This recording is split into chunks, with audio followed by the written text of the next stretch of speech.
वचन पे डट के कट गए फंद 84 के। इसलिए आज हम पूज्य गुरुदेव भगवान के कर कमलों द्वारा लिखित पवित्र ग्रंथ कबीर सागर के सरलार्थ को पढ़ेंगे भी, और जहां जहां परमात्मा दया बख्शेंगे, जो गूढ़ रहस्य परमेश्वर ने इस ग्रंथ में छुपा रखे हैं, एक सच्चा भगत कैसा होना चाहिए, सच्चे भगत के अंदर क्या लक्षण होने चाहिए, नाम उपदेश लेने के बाद में गुरु के प्रति भगत के कैसे भाव होने चाहिए, भगत और जगत का किस प्रकार से अलग आचार विचार व्यवहार रहन सहन बोलचाल होनी चाहिए, बहुत सारी बातें हमें इस पवित्र ग्रंथ में देखने को मिलेंगी। तो भाई और बहनों, अविलंब अब हम इस पवित्र ग्रंथ के ऊपर, जो कि सतगुरु रामपाल जी परमेश्वर जी ने अपने कर कमल से लिखा है, अब हम इसका अध्ययन करेंगे। बहुत ही सरल तरीके से सतगुरु रामपाल जी परमेश्वर जी ने इसको अनुवादित किया है, सरलार्थ किया है। हम इसको पढ़ेंगे और जहां जहां आवश्यकता पड़ेगी, जहां जहां परमात्मा दया बख्शेंगे, जितनी बुद्धि इस 2 कोटि के जीव पवन दास को गुरुदेव भगवान ने बख्शी है, उस आधार से हम अपने गुरुदेव भगवान के प्रति विश्वास बढ़ाने वाली बातों पर विशेष तौर पर ध्यान देंगे।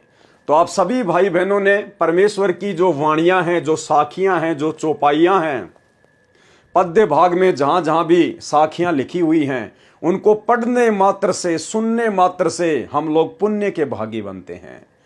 और जब बात आती है सच्चे सतगुरु के द्वारा लिखा गया ग्रंथ, तो भाई और बहनों, हर प्रकार से हमारी 5 उंगलियां घी में ही रहेंगी।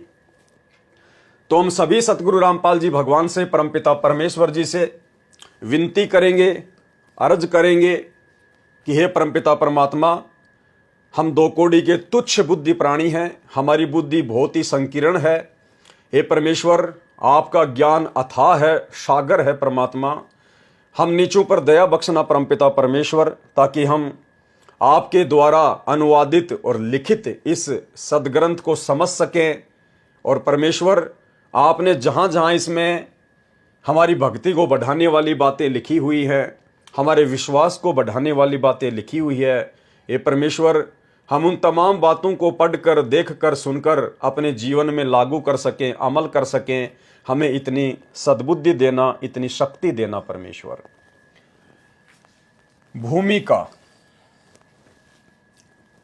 कबीर दंडवत गोविंद गुरु बंधु अविजन सोए, पहले बहे प्रणाम तिन नमो जो आगे होए।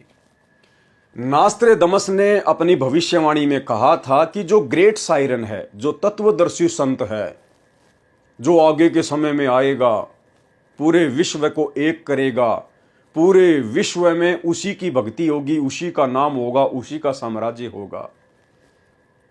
उसने कहा था कि वो गुरु को आधार बनाकर भक्ति करवाएगा, वो गुरु को सर्वोच्च स्थान पर रखेगा, गुरु को ही मुख्य मानकर वो भक्ति करवाएगा।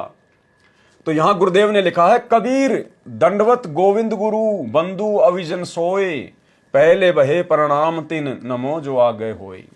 गोविंद गुरु, गोविंद गुरु का मतलब क्या बताया? गुरु भगवान। गोविंद यानी भगवान और गुरु यानी गुरु भगवान। कि सबसे पहले मैं अपने गुरु भगवान को दंडवत प्रणाम करता हूं, उसके बाद में जितने भी महापुरुष पहले हुए हैं उन सबको मेरा नमस्कार, मेरा नमन। गोविंद गुरु, ये जो गोविंद गुरु शब्द है भाई और बहनों, इसका मतलब ये ना समझ लेना कि गोविंद का मतलब होता है दाढ़ी मूछ वाले कबीर जी और गुरु का मतलब होता है गुरु, सतगुरु। नहीं, गोविंद गुरु का मतलब होता है गुरु भगवान।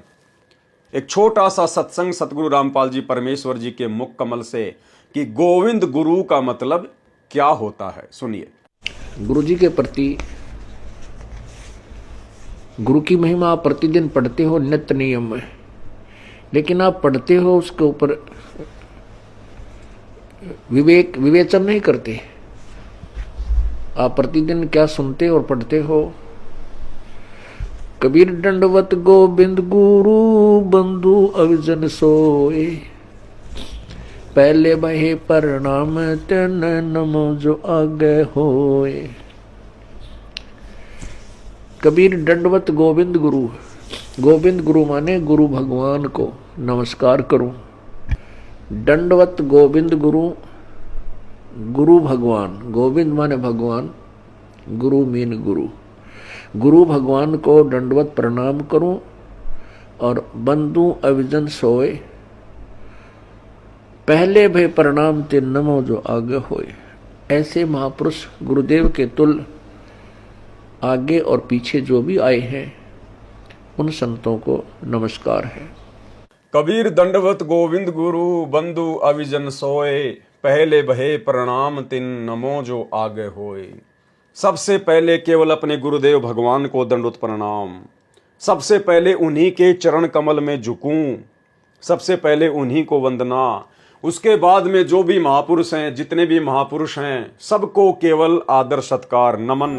जो गुरु बचन पे डट गे, कट गे फंद 84 के, कट गे फंद 84 के, कट गे फंद 84 के।